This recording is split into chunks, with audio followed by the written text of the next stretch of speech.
আজকে আপনাদের নতুন একটি ভৌতিক ঘটনা শেয়ার করব। ঘটনাটি পাঠিয়েছেন আমার বন্ধু সৌরভ।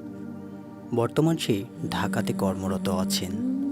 তার পাঠানো সেই ঘটনাটি আপনাদের সাথে আজকে বলবো এবং আপনাদের সাথে বা আপনার কাছের মানুষের সাথে যদি এমন অলৌকিক ঘটনা ঘটে থাকে তাহলে আমাদেরকে মেল করতে পারেন। মেল অ্যাড্রেস ডিসক্রিপশনে দেওয়া আছে। তাহলে চলুন ঘটনাটি শুরু করা যাক। আজকে যে ঘটনাটি বলবো এটা ঘটেছিল আমার এক কাকার সাথে। কাকার নাম ছিল মনির। তিনি খুলনা জেলার একটা প্রত্যন্ত এলাকায় রাইস মিলে কাজ করতেন। প্রতিদিন সকালে তিনি রাইস মিলে চলে যেতেন আর ফিরতেন সন্ধ্যা 7টা থেকে 8টার মধ্যে। মনির কাকারা নদীর ওপারে ভাড়া থাকতেন। আর মনির কাকার বাড়ি থেকে কর্মস্থলে যেতে গেলে নদী পার হয়ে তারপর যেতে হতো। দিনের বেলা নদী এলাকাটি যেমন নিরিবিলি এবং অসম্ভব সুন্দর মনোরম পরিবেশ, ঠিক তেমনই রাতের বেলা জায়গাটি গা ছমছমে এবং ভীষণ ভয়ানক। ঘটনাটি ঘটেছিল 2007 সালের দিকে। রাইস মিলে সেদিন অনেক কাজের চাপ ছিল। লোকজন কম ছিল বলে কাজ শেষ করতে করতে রাত হয়ে যায়। রাত 12টার দিকে রাইস মিল বন্ধ করে ছুটতে ছুটতে নদীর পাড়ে চলে আসলো মনির কাকা। কারণ এত রাতে নৌকা পাওয়া যাবে কিনা এই নিয়ে সংশয়ে আছে। যদি নৌকা না পাই তাহলে কি হবে, এসব ভাবতে ভাবতে নদীর ঘাটে পৌঁছালো। দেখলো একজন মাঝি বসে আছে হ্যারিকেনের আলো জ্বালিয়ে।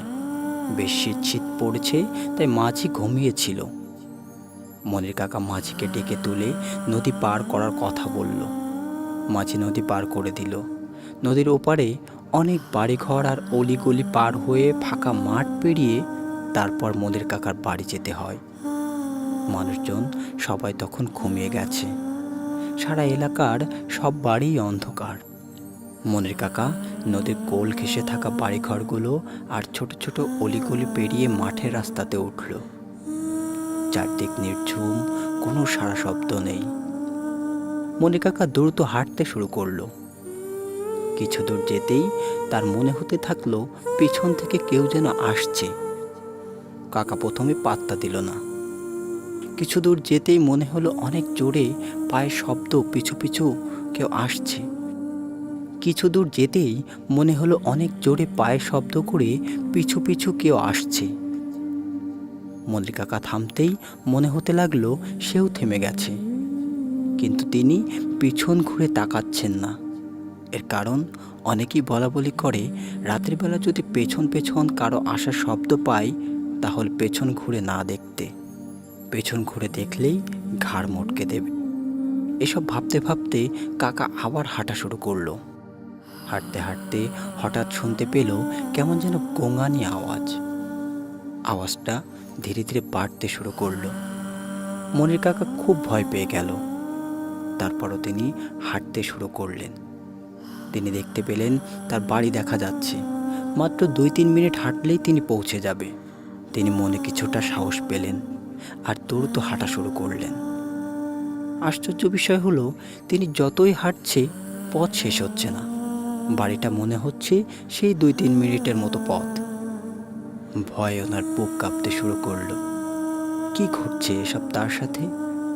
ওদিকে মনে হচ্ছে পেছন পেছন কেউ একজন হাঁটছে তার সাথে এবং যখন তখন তার উপর আক্রমণ করবে। ভয় তার পা যেন অবশ হয়ে গেল। তিনি একটা তাল গাছের গোড়ায় গিয়ে দাঁড়িয়ে পড়লেন এবং ওপর থেকে গোঙানির আওয়াজ শুনতে পেয়ে তাল গাছের ওপরের দিকে তাকালেন। তারপর তিনি সেখানে অস্বাভাবিক কিছু দেখতে পেলেন। দেখল খুব বিশ্রী চেহারা এবং কুচকুচে কালো কিছু একটা। সারা গায়ে সাদা ধরনের পোশাক পরা আছে। মনির কাকা ভয়ে থরথর করে কাঁপতে থাকলেন। তিনি দোয়া পড়তে থাকলেন আর ভাবলেন হয়তো তাকে আর প্রাণ নিয়ে বাড়ি ফেরা হবে না আজ। এমন সময় মনে হলো পায়ে কিছু কামড় দিল।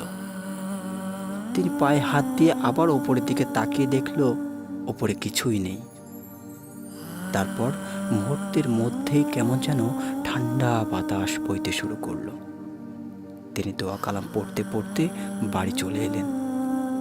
পরবর্তীতে গ্রামের অনেকের কাছেই ঘটনাটি বলেন। সবাই শুনে খুব ভয় পায় এবং পরবর্তীতে হুজুরের সাথে পরামর্শ করে তাল গাছটি কেটে দেয়। গাছটি কাটার সময় অনেকে ভেবেছিল হয়তোবা কারো ক্ষতি হতে পারে, তবে তেমন কিছু ঘটেনি। এরপরও মনির কাকা আর ওই গ্রামে থাকেননি, অন্য কোথাও ভাড়া চলে গিয়েছিল। এই ছিল মনির কাকার সাথে ঘটে যাওয়া ভয়ানক একটি ঘটনা। ধন্যবাদ বন্ধু সৌরভকে এত চমৎকার একটি ঘটনা পাঠানোর জন্য। সকলে ভালো থাকবেন। সামনে আরও নতুন নতুন ঘটনা নিয়ে আসব। ধন্যবাদ।